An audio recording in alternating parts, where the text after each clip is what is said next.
Hello, this is Ariana Antonio for Java 1 Week 2, and this is my project review. So this week I went ahead and created an app that is going to pull images from a space image website. So as you can see here in my project, there's nothing going on right now because I'm not actually pulling the API, but I do have a drop-down where you'll be able to select some sort of subject of what type of image you would like to see.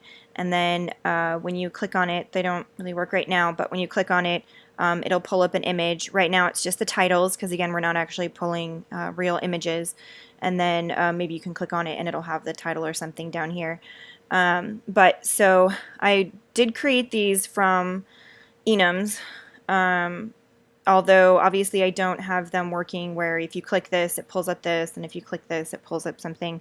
So the on-click listeners aren't working yet. But so let's see, so I have my enum for the actual images, and right now it's just pulling the title, and that's what you see on the list view. And so as you can see, it's a pretty standard enum that's got title, URL, the user that uploaded it, and the type of telescope. And those are all things that can be populated once you actually click on the image that isn't done yet.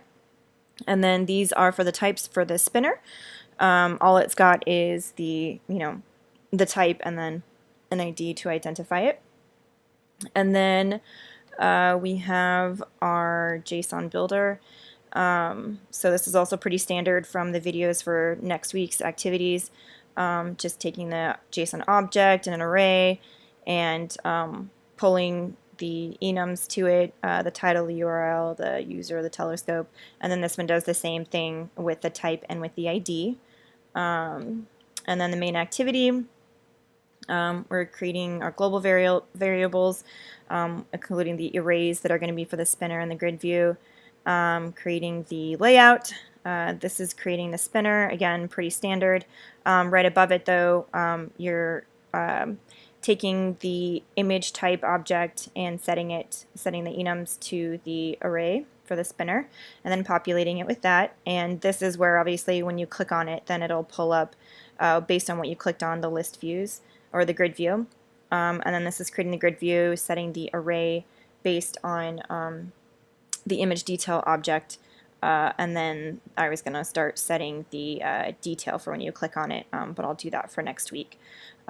So that's it for the code for my project. The other questions, who's my audience? Obviously space enthusiasts, especially astrophotographers who like taking pictures of space.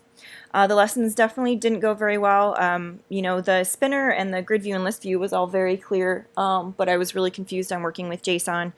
How we were supposed to set up something that we're not supposed to technically be doing till next week.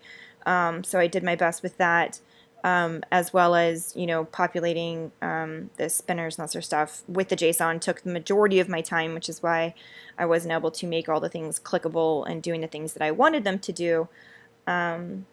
But the bone structure for pulling the JSON API data is at least there. And in terms of clarification, most of it is working with the JSON data, so hopefully that will be gone over a bit better next week and with the API. So that's it. Thanks so much. Bye.